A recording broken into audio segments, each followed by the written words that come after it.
हाँ तो देखिए, आज हम पढ़ने वाले हैं निखिलम विधि से घनफल ज्ञात करना। अब हम निखिलम विधि से घनफल ज्ञात कैसे करते हैं वो मैं आपको एक एक करके बताता हूँ। तो निखिलम विधि से घनफल ज्ञात करने के लिए आपको 3 स्टेप याद रखने हैं। देखो, पहली विधि तो क्या है, आधार विधि। अच्छा, एक बात का ध्यान रखें, जो मेरी वीडियो देखे वो प्लीज़ किसी दूसरे से भी लाइक और सब्सक्राइब कराएं। आपके घर में जितने मोबाइल हैं सबसे लाइक और सब्सक्राइब कराएं। मैं आपको रियलिटी व्यवस्थित वीडियो बना करके देता रहूँगा और आप उनको लाइक सब्सक्राइब जरूर करें प्लीज़। तो निखिलम विधि से घनफल ज्ञात करना, देखिए इसके लिए आपको 3 स्टेप चलने हैं। पहला स्टेप होगा जो कि आप इस पर रट्टा लगा लें, संख्या प्लस, यहाँ मैं लिख देता हूँ, संख्या प्लस 2 गुणा विचलन, 2 गुणा विचलन, संख्या प्लस 2 गुणा विचलन। दूसरा स्टेप रहेगा आपका 3 गुणा विचलन का स्क्वायर, विचलन को मैं v लिख करके छोड़ दूंगा। और तीसरा स्टेप रहेगा आपका विचलन की क्यूब, ये लिख दिया विचलन की क्यूब। तो आपको 3 स्टेप चलने हैं। यदि आप इन 3 स्टेपों को व्यवस्थित चल देते हो तो आप बड़ी से बड़ी संख्या का घन कर सकते हो। जैसे चलो पहले मैं छोटी संख्या ले लेता हूँ, 15 का घन। अब देखिए 15 का घन कैसे करते हैं। इसके लिए आपको सबसे पहला पॉइंट होता है आधार। तो बताइए इसका आधार क्या होगा, 10। मैंने पहली वीडियो में बताया था आधार 10, 100, 1000 होते हैं। तो ये 15 जो है वो 10 के आसपास है, इसलिए इसका आधार क्या रहेगा, 10। और रही बात विचलन की, तो देखिए विचलन कैसे ज्ञात करते हैं। तो विचलन का फॉर्मूला होता है संख्या माइनस आधार। अब संख्या क्या है 15 और आधार क्या है 10। आंसर क्या आया, प्लस के 5। तो विचलन हो गया प्लस के 5। अब देखो 15 की क्यूब बराबर क्या होगा, संख्या प्लस 2 गुणा विचलन। संख्या क्या है 15 प्लस 2 गुणा विचलन, विचलन क्या है 5। इसको एक ब्रैकेट में ले लो, ऑब्लिक लगाओ, ऐसे लाइन खींच दो, तिरछी लाइन। फिर क्या लिखना है, 3 गुणा विचलन का स्क्वायर, मतलब 5 का स्क्वायर, फिर विचलन की क्यूब। बहुत आसान है, आराम से कर सकते हैं, कोई समस्या ही नहीं। 1-2 बार आप इसको लिखोगे तो ये फॉर्मूला याद हो जाएगा और बस। फिर तो फॉर्मूले में मान ही तो रखने हैं। फिर आपको क्या करना पड़ेगा, 15 प्लस 5 दूनी 10 और ऑब्लिक कर दोगे 3 गुणा 5 का वर्ग क्या होता है 25। एक बात का ध्यान रखेंगे आपको मैं व्यवस्थित लगातार चैप्टर वाइज बताऊंगा। और आगे जो बड़े बड़े डिफ़िकल्ट चैप्टर हैं, यदि आप इन वीडियो को लगातार देखते जाओगे तो 10वीं क्लास आपके लिए बहुत आसान हो जाएगी, बहुत ईजी है। आप देखिए 5 के क्यूब का मतलब होता है 5 के 3 बार गुणा। 5 गुणा 5 25 गुणा 5 125। जब आप 5 के 3 बार गुणा करोगे तो आंसर 125 आएगा। तो कुल मिलाकर के 15 और 10 कितने हो जाते हैं 25, और 25 दिया 75 और यहाँ पर 125। अब विशेष सूचना सुन लें आप कि आधार में जितनी जीरो होती हैं, आधार में जितनी जीरो होती हैं उतने ही अंक मध्य व तृतीय भाग में रखते हैं। बताओ आधार में कितनी जीरो हैं, 1 जीरो है। इधर 1 अंक रखना है, इधर 1 अंक रखना है। अब इसमें 1 अंक रखोगे, कौन सा, चरम अंक। चरम अंक होता है जो सबसे लास्ट में होता है, उसको अपन चरम अंक बोलते हैं। किसी भी संख्या का अंतिम अंक, इकाई वाला अंक चरम अंक होता है। बाकी जो अंक होते हैं उनको हम निखिलम अंक बोलते हैं। तब देखो ये चरम अंक है, इसको ही छोड़ दो, बाकी 2 अंकों को इधर जोड़ दो। तो 12 को जब 75 में जोड़ोगे तो आंसर क्या हो जाएगा 25 ऑब्लिक 75 में 12 जोड़ दोगे तो ये हो जाएगा 87 और यहाँ पर आ जाएगा 5। अब यहाँ भी आपको 1 अंक रखना है, 8 को इधर जोड़ दो, 8 इधर जोड़ोगे तो ये हो जाएंगे 33 और यहाँ पर 7, यहाँ पर 5। तो कुल मिला के आपका आंसर हो गया 33, 7, 5। ये आपका आंसर हो गया ANS। आप इसका पता भी कर सकते हैं आंसर सही है गलत है। 15 की आप 3 बार गुणा कर दो अलग से कहीं, 15 गुणा 15 और गुणा 15। आप इनको गुणा करके देख लो, अपना आप ध्यान पड़ जाएगा आंसर सही गलत। अब देखिए जैसे 103 की बात करें तो मैं सबसे पहले 103 के अंदर 103 की पावर 3 इसके अंदर बताऊंगा आधार क्या है। आधार चूंकि इसका चलेगा 100, तो मैं यहाँ लिख भी देता हूँ, आधार इसका रहेगा 100। तो विचलन क्या हो जाएगा, संख्या माइनस आधार। तो बताओ 103 में से 100 जाएंगे तो कितने बचेंगे, 03। 3 नहीं लिखना आपको, 03 लिखना है। क्यों, क्योंकि आधार में 2 जीरो हैं। आधार में जब 1 जीरो होती है तब इधर 1 अंक लिखा जाता है विचलन में, और यहाँ पर भी 1-1 लेते हैं अपन अंक। आधार में कितने जीरो हैं, 2 जीरो हैं, तो इसमें और इसमें भी 2 अंक रखने हैं। अब देखो क्या करेंगे अपन, 103 की घात 3 संख्या प्लस 2 गुणा विचलन। संख्या कितनी है 103 प्लस 2 गुणा विचलन, विचलन क्या है 03 ऑब्लिक करेंगे, फिर 3 गुणा विचलन का स्क्वायर। तो 3 गुणा विचलन क्या है 0,3 का स्क्वायर, ऑब्लिक करेंगे विचलन की क्यूब, तो 0,3 की क्यूब।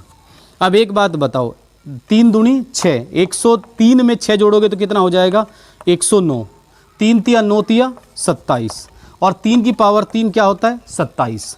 अब चूंकि यहाँ और यहाँ पर आपको कितने अंक रखने हैं 2, क्यों, क्योंकि आधार में कितने जीरो हैं 2, तो यहाँ भी 2 अंक रखने हैं, तो आंसर क्या हो गया 109, 27, 27। अरे बहुत आसान है, ध्यान सुनते रहें, मज़ा आएगा आपको पढ़ने में, कोई प्रॉब्लम है नहीं। ठीक है, नेक्स्ट क्वेश्चन करके बताता हूँ। ये तो आधार विधि थी, अब उपाधार विधि बताता हूँ निखिलम विधि से ही। हाँ तो देखिए, अब मैंने ये चेंज कर दिया है, ये उपाधार विधि है। उपाधार विधि के अंदर फॉर्मूले में कुछ भी चेंज नहीं है, बस एक उपाधार अंक चेंज है। देखो सूत्र क्या हो जाएगा, उस सूत्र को इस सूत्र को दोनों को मिला के देखना आप, बिल्कुल ज़्यादा कोई अलग मतलब डिफरेंस नहीं मिलेगा, लगभग समानता मिलेगी। अंतर केवल ये देखो, उपाधार अंक का स्क्वायर, संख्या प्लस 2 गुणा विचलन, तो संख्या प्लस 2 गुणा विचलन पहले वाले फॉर्मूले में भी था। इसमें क्या अलग बात आ गई, उपाधार अंक का स्क्वायर, क्योंकि ये उपाधार विधि है। और एक मिनट, उपाधार विधि किस में लगाते हैं, 1 से लेकर के 10 से लेकर के 20 तक आपको उपाधार, 20 तक क्या 19 तक, तो 10 से लेकर के 19 तक तो आप डायरेक्ट आधार विधि से कर सकते हो। उधर 90 के बाद 91 से लेकर के 99, 100 से लेकर मतलब 100 से भी ऊपर 110 तक, 110 क्या 199 तक भी आप आधार विधि से कर सकते हैं।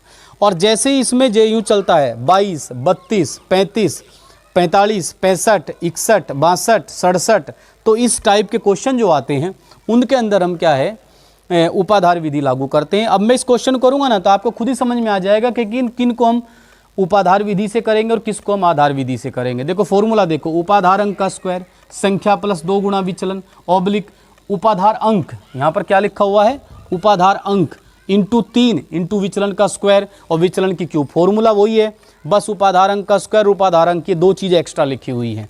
अब देखो जैसे 32 के आपको क्यूब ज्ञात करनी हो तो ये किसके नियरेस्ट है, 10 के या 100 के, 10 के, तो इसका आधार क्या हो जाएगा। देखो आपको 2-3 चीज़ें ढूंढनी पड़ती हैं। आधार क्या हो गया 10, फिर इसमें उपाधार, उपाधार इसका हो जाएगा 30, उपाधार अंक, उपा का मतलब उपाधार, ठीक है, उपाधार क्या लिख दिया मैंने अंक, ये क्या हो जाएगा। देखो इधर जो लिखा हुआ है वो तो होता है उपाधार अंक 3, और जो इधर लिखा होता है वो होता है विचलन। तो उपाधार अंक क्या है 3, विचलन क्या है 2, तो उपाधार अंक क्या हो गया 3, और विचलन डायरेक्टली लिख दो आप 2। कैसे, संख्या माइनस, अब की बार आधार नहीं लिखेंगे, अब की बार लिखेंगे संख्या माइनस उपाधार। तो संख्या क्या है 32, उपाधार क्या है 30, तो 32 माइनस 30 मतलब 2। तो और मैं डायरेक्ट बता रहा हूँ ना, इधर जो होगा वो उपाधार अंक होगा, इधर होगा वो होगा विचलन, बस ये ध्यान रखना है। जैसे मान ले कोई भी संख्या लो आप, अच्छा जैसे 57 ले ली, तो बताओ उपाधार अंक क्या है 5, विचलन क्या है 7, तो बस फिर क्या दिक्कत है। तो आपको ये 2 ही चीज़ तो चाहिए, उपाधार अंक और विचलन। संख्या तो ये खुद है ही, तो आप 1 मिनट में आंसर बता सकते हो।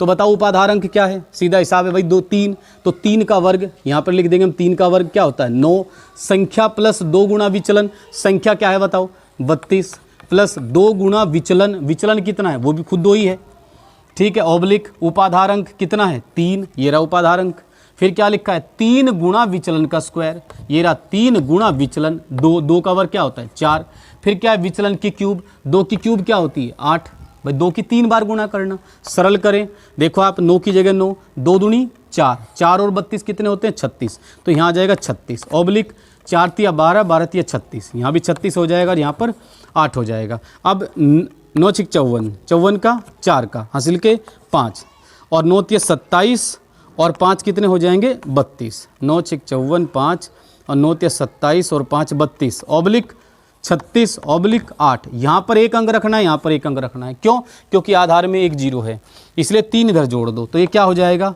3 2 7 ऑब्लिक 6 ऑब्लिक 8, तो आंसर क्या हो गया 3 2 7 6 8।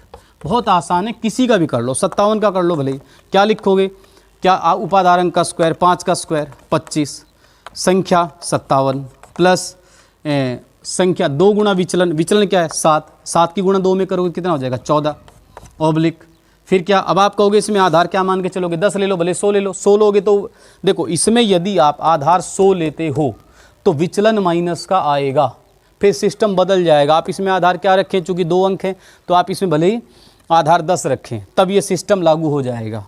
ठीक है, 57 + 14 ऑब्लिक करके उपाधार अंक क्या है 5, फिर क्या है इंटू 3, इंटू क्या है विचलन का स्क्वायर 7 का स्क्वायर 49 49, और फिर क्या है विचलन की क्यूब मतलब 7 की क्यूब, तो 7 × 7 × 7 कर दो 3 बार करके यहाँ रख दो। इन दोनों में एक एक अंक रखना है, सबको इधर जोड़ देना, आंसर आ जाएगा। ठीक है, ओके बच्चों, देखते रहे, मैं आगे भी आपको वैदिक गणित की 2 वीडियो और बताऊंगा। और सिलेबस इतना ही है 10वीं क्लास के अंदर। सिलेबस क्या है मैं आपको बता देता हूँ। जोड़ना है वैदिक गणित से, घटाना है, गुणा है, भाग है, और 2 हैं मतलब निखिलम विधि से वर्ग करना और निखिलम विधि से घन करना। बस जोड़ना, घटाना, गुणा, भाग। गुणा ऊर्ध्व त्रिज्यभ्याम से, भाग ध्वजांक से और प्रावर्त योज्येच से। जो न्यू किताब देखोगे उसमें बहुत छोटा सिलेबस दिया हुआ, ज़्यादा है ही नहीं इसके अंदर। ठीक है, ओके बाय।